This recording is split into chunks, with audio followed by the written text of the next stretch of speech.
तो कहानी की शुरुआत में हमें एक पहाड़ी इलाके को दिखाया जाता है जहाँ पे थंडर स्ट्राइक हो रहा था, जिसके बाद ये सीन यहाँ पर ही कट होता है और हमें एक बंदे को दिखाया जाता है जो कि अचानक से नींद से जाग जाता है, जिसे देखने से लग रहा था जैसे कि उसने एक बुरा सपना देखा हो। इसके बाद हम देखते हैं वो बंदा अपने चारों तरफ देखने लगता है और कहने लगता है आखिर मैं अभी कहाँ पे हूँ। असल में दोस्तों यहाँ पे जो बंदा है इसके अंदर हमारे एमसी ने रीइंकार्नेट किया है, जो कि आप लोगों ने बहुत से मानुआ स्टोरी में देखा भी होगा। तो ज्यादा बातें ना करके हम स्टोरी की तरफ बढ़ते हैं। हमें दिखाया जाता है उस बंदे को जिसके सर में अचानक से पेन होने लगता है एंड फिर हम देख पाते हैं उस बंदे के कुछ पास्ट के सीन को, जहाँ पे एक बंदा क्रीपी सा स्माइल देते हुए कह रहा था सिक्स प्रिंस लिन फैंग वो भी एक स्लेव का बेटा। पता नहीं उस दिन एम्परर ने कौन सा नशा किया था जो ऐसा एक कचरा बेटे का जन्म हुआ। दोस्तों इसके बाद हमें उस लिन फैंग के बारे में बताया जाता है। जो लिन फैंग है उसका कल्टीवेशन लेवल बहुत ज्यादा लो है, जिस वजह से ये अगर कभी भी एम्परर बनने की सोचे तो ये बहुत ज्यादा मुसीबत में पड़ सकता है।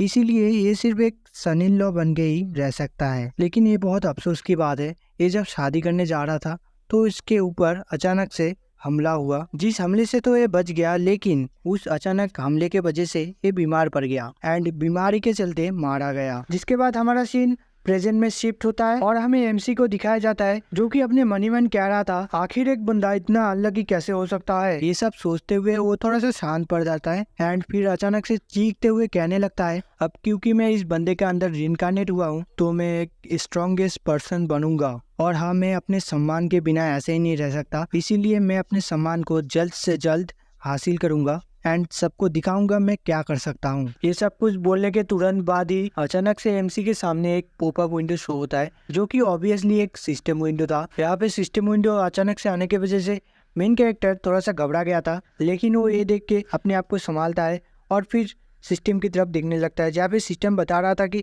कॉन्ग्रेचुलेशन होस्ट, आपने सक्सेसफुली सुपर सिस्टम को एक्टिवेट कर दिया है। यहाँ पे सिस्टम और भी बताता है जो होस्ट है वो अभी बॉडी टेम्परिंग रियलम के 5th लेवल पे है। दोस्तों सिस्टम यहाँ पर ही नहीं रुकता, वो यहाँ पे कहता है कि होस्ट को 3 ऑप्शन दिए जाते हैं। Option number 1 10,000 world lottery, option number 2 upgrading qualification और ऑप्शन 3 सुपर लेवल लिंक बाउ। सिस्टम यहाँ पे और भी बताता है होस्ट अभी एक ही ऑप्शन को ऑब्टेन कर सकते हैं। लेकिन यहाँ पे जो एमसी था वो स्माइल करते हुए कहने लगता है ये तो बच्चे करते होंगे, लेकिन मुझे तो यहाँ पे जितने भी है वो सारे चाहिए। इतना कह के वो क्लेम ऑल पे क्लिक कर देता है एंड उसी वक्त यहाँ पे एमसी को बहुत ज्यादा नोटिफिकेशन आने लगते हैं सिस्टम की तरफ से, जहाँ पे सिस्टम बता रहा था कांग्रेचुलेशन होस्ट, आपने यहाँ पे जितने भी चीज क्लेम किया है वो आपको कुछ देर में ही मिल जाएगा। इस नोटिफिकेशन के खत्म होते ही एमसी के सामने यहाँ पे कुछ तो अपीयर होना शुरू हो जाता है, जो देख के एमसी यहाँ पे शॉक होते हुए कह रहा था आखिर यहाँ पे क्या चल रहा है। एंड इसके बाद हमें यहाँ पे कुछ आइटम्स को दिखाया जाता है, जहाँ पे पहला आइटम था एक स्पेशल शॉट, दूसरा था एक लिक्विड पोशन एंड तीसरा था एक पेपर जिसके बारे में मुझे कोई भी आइडिया नहीं है। लेकिन जो भी हो एमसी जैसे ही उस आइटम को टच करता है वो जो आइटम था वो ग्लो करने लगता है एंड जो आइटम था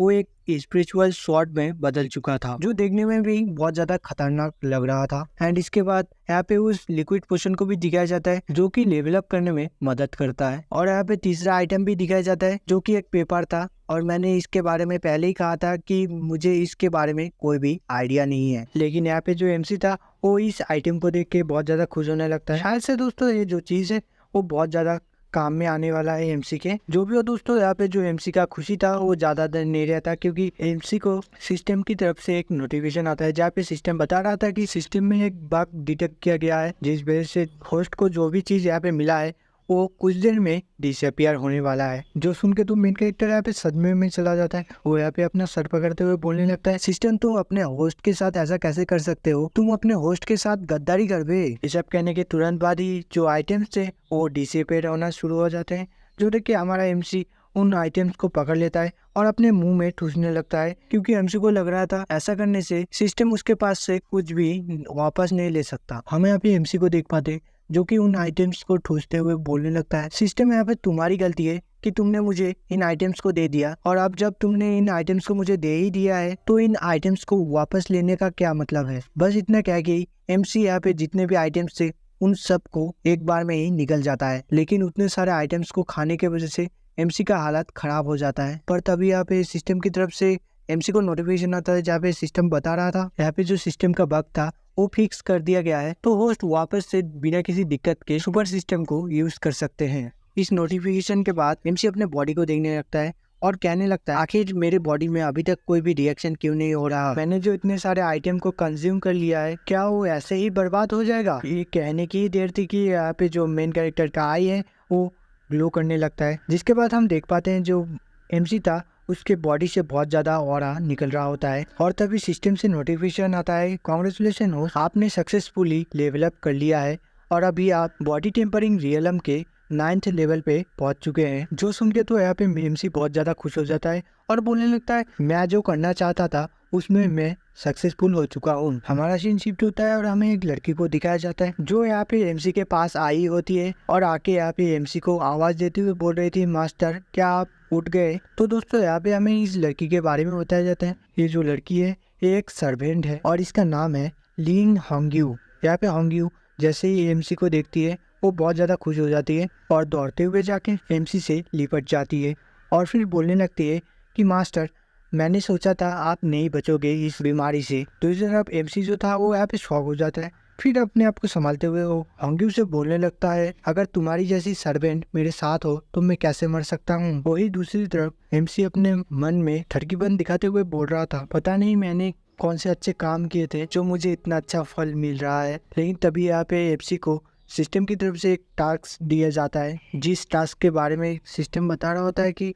जो होस्ट है उन्हें 7 दिनों के अंदर 2 कायून रियलम के बंदों को मारना होगा। एंड तभी यहाँ पे एक बंदे का एंट्री होता है जो कि दरवाजे को तोड़ के अंदर आ रहा था, जिसे देख के होंग्यू यहाँ पे गुस्सा होती है और बोलने लगती है आखिर किसकी इतनी हिम्मत हुई कि वो 6 प्रिंस के दरवाजे को तोड़ के अंदर आए। एंड तभी यहाँ पे उस बंदे को दिखाया जाता है। तो हमें इस बंदे के बारे में बताया जाता है इसका नाम चैनजियन है और ये वेस्टर्न कीन एम्पायर में इंपीरियल गार्ड्स का डेप्यूटी कमांडर है। तो यहाँ पे डेप्यूटी कमांडर हांग्यून को जवाब देते हुए कह रहा था मैं यहाँ पे कमांडर ओए के कहने पे 6 प्रिंस को देखने आया हूँ। कमांडर ओए का नाम सुनते ही एमसी यहाँ पे सोचने लगता है जो कमांडर ओए है वही इन सब के पीछे के मास्टरमाइंड है, क्योंकि उसी ने ही इस 6 प्रिंस के ऊपर अटैक करवाया था। एंड इन सब बातों को सोचने के बाद एमसी डेप्यूटी कमांडर से बोलने लगता है उस इंसिडेंट के बाद मुझे थोड़ा सा ठंड लग गया था लेकिन मैं अभी ठीक हो चुका हूँ तो तुम यहाँ से जा सकते हो। जो सुन के तो डेप्यूटी कमांडर पागलों की तरह हंसने लगते हैं एंड फिर उसे कहते हैं 6 प्रिंस क्योंकि तुम अब ठीक हो चुके हो तो तुम मेरे साथ आओ। ये सुन के होंग्यू जो थी वो यहाँ पे भड़क जाती है और एमसी के सामने आके डेप्यूटी कमांडर से बोलने लगती है तुम मास्टर के साथ ऐसे बात नहीं कर सकते, मास्टर को रेस्पेक्ट दो। ये सुन के तो डेप्यूटी कमांडर भी भड़क जाता है और वो एमसी से बोलने लगता है मैं इस बात के लिए तुम्हें रेस्पेक्ट नहीं दे सकता कि तुम एम्परर न्यांचू के बेटे हो, क्योंकि तुम एक कचरे हो और मुझे तकलीफ है किसी कचरे को रेस्पेक्ट देने में जो कि कीन एम्पायर के आम लोगों से भी बदतर है। तो तुम ज्यादा बातें ना करके मेरे पीछे पीछे आओ वरना तुम्हारे साथ बहुत ज्यादा बुरा हो सकता है। इसी के बाद हम एमसी को देख पाते हैं जो कि होंग्यू का हाथ पकड़ के उसे साइड कर देता है और फिर डेप्यूटी कमांडर से बोलने लगता है मैं अगर जाने से मना कर दूं तो तुम क्या बिगाड़ लोगे मेरा। जो सुन के तो डेप्यूटी कमांडर बहुत ज्यादा हैरान हो जाता है और बोलने लगता है ये बंदा पागल हो चुका है। फिर वो उन 4 बंदों को ऑर्डर देता है कि इसे पकड़ के ले चलो। तो फिर डेप्यूटी कमांडर का ऑर्डर सुनते ही वो 4 बंदे एमसी को पकड़ने के लिए आगे बढ़ जाते हैं। एंड देख के एमसी गुस्से में अपना ऑर्डर रिलीज करते हुए बोलने लगता है मैं भी देखना चाहता हूँ आखिर कौन है जो